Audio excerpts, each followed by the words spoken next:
Iblis hanya datang untuk mencuri dan membunuh dan membinasakan.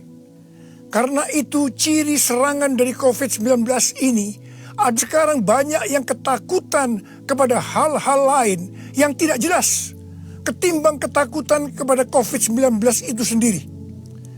Kalau hal ini berlarut-larut, maka akan terjadi orang yang meninggal oleh iblis. Tuhan akan menuntun kita agar kita menjadi pemenang dalam peperangan melawan COVID-19. Yang mau katakan amin?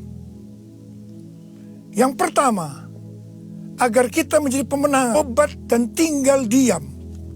Kamu akan diselamatkan. Dalam tinggal tenang dan percaya terletak kekuatanmu. Jadi untuk menang melawan COVID-19, kita harus bahwa kita tidak akan melakukan hal-hal itu lagi. Kita juga harus tinggal tenang dan percaya Tuhan Yesus mampu dan mau menolong kita.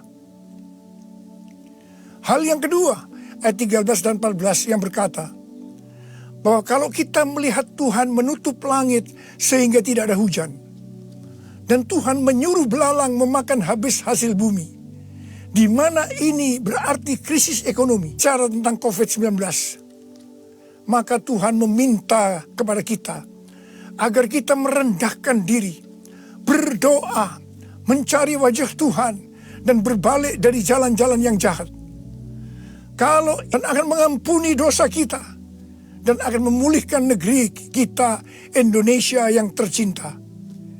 Kita menjadi pemenang melawan COVID-19.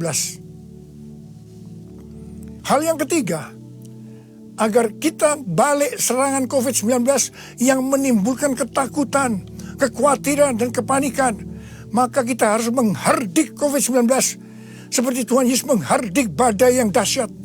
Seperti pada waktu itu dengan berkata, diam. Bukan hanya untuk saya saja, tetapi saya diminta untuk menyampaikan kepada saudara.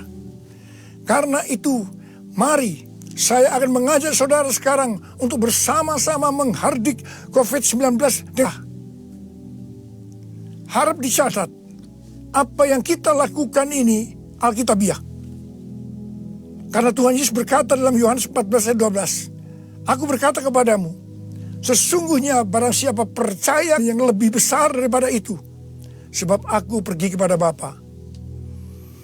Selama 14 tahun, saya melakukan 318 kali kebaktian kesembuhan ilahi. Tuhan selalu menyuruh saya untuk menyakit.